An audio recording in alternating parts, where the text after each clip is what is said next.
Hey guys, welcome back to the course.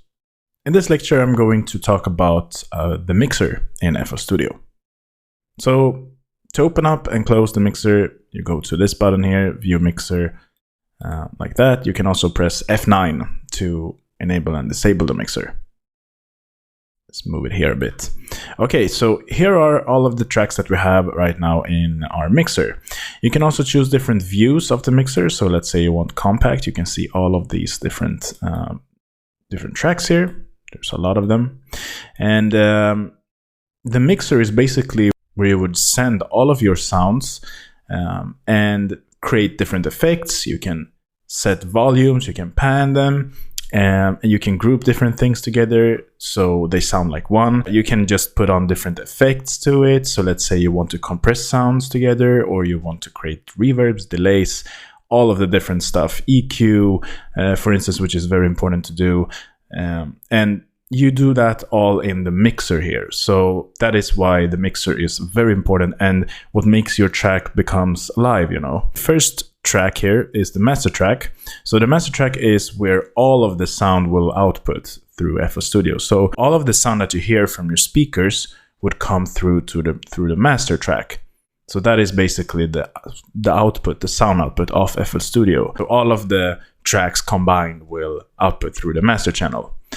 Then we have all of the individual tracks in the mixer here. So what you can do to assign these different tracks to the mixer is to go to the channel rack here and select whatever pattern you want to have, or if you want to select all of the different instruments in your channel rack, then you will see this dialog here that you can set whatever mixer channel you want that sound to be assigned to in the mixer. So let's say I want my other classical acoustic sound here to be set to insert 3, then you will see the insert 3 is now selected here. And you can rename color and icon. So let's say I want this to be named as our instrument in the channel rack, or track here in channel rack. I can set a color here as well. So now you can see that this is the track in the mixer and this is the track that is linked to it. So the track in the channel rack, the classical acoustic, is linked to the mixer channel number 3 here in our mixer. So all of the sounds that comes through the classical acoustic sound here, so let's say that I play this sound, it will output through this mixer channel first, through all of these settings here. And what I mean by the settings here is all of the things that you will set here, which I will go through in a moment here. And when that is done, it will output through the master channel. And on the master channel, you can also have a set of plugins here as well that will affect all of the tracks in the mixer. So let's take a look at this right-hand side of the mixer. As you can see here, we have different slots. So all of the slots here is basically space for you to open up different effect plugins. So let's say that we want this classical acoustic sound to have a compressor. Then you can go to here Dynamics and Fruity Compressor, for instance, which is a Fruity Loop built-in compressor plugin. And now I can set the different effects for this compressor to be affecting only this sound, or only whatever is outputted through mixer channel 3. You can also combine different effect plugins. So let's say that you want a compressor first, and then you want a delay plugin, for instance.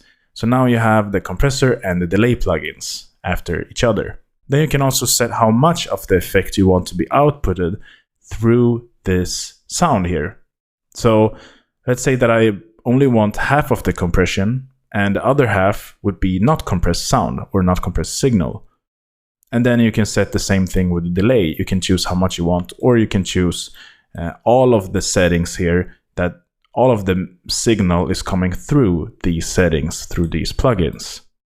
So basically what you do here is to just set how much of the signal you want to be affected off this plugin here. You can also enable and disable each of the plugins here. So let's say you want to A and B different settings, you want to try them out. You can listen to a track and disable and enable them. That is very handy to use. Then you have an EQ section here. So you can EQ your sound with this graphical interface here. You can also do it with these meters here, like that. And you have different settings here as well, so you can set the different X and Y angles of this EQ, like that.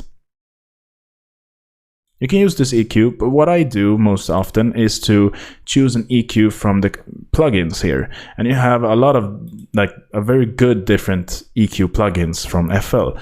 This one is pretty good, but we have another plugin here. Let's replace that with the Parametric EQ2. And this is a very nice, it sounds good, and it's very transparent, so you won't have your sound be affected or colored by this EQ. So it's very nice to use. It's very easy to use as well. It looks all very similar to FabFilter plugins, which I like a lot. So Fruity Loops has this built-in, which is very nice. And you can see you have different tonality of the EQs as well here. You can see where the sub should be of the EQ: bass, low mid, mid, high mid, and so on and so forth. So you can see what you're actually doing here. So let's say that you have a sound that have a lot of bass, but you want to get rid of the sub, then you know that you should go down around here to get rid of the sub, basically. Resize the mixer window by doing like this and like that. And as I showed you before, you can choose different view settings of the mixer. What I use most often is this extra large, because I get I get a very nice overview of the tracks here. I can see the signal coming through and all of these stuff. I'm also going to show you in a moment what all of these settings does. And you can also see the different plugins named here in each of the tracks. So you necessarily don't have to go to the right-hand side, but you know, they are there anyway. So you can just take a look at the selected track here. But let's say that you're out of focus. Let's say you're somewhere here. You can see that these plugins are set on this track, so you don't have to select that track to see the plugins here. One thing that I really like to do in the mixer is to go to the view here and set the track inspector on left side. That would show the plugins on this side instead, and then I don't have to really go to this side. But this is how I prefer it. Look at the individual mixer channel track here. So first you have the track name here and track number. Then you have enable and disable. You have the panning here. Then you have the volume meter and volume level. After that, we have track latency, we have arm disk recording, stereo separation, and you can swap left and right channels here. Here you have the amount of stereo separation that you want. You can do it like that. Then we have the names of the plugins here. Then we have enable effect slots, so you can enable or disable all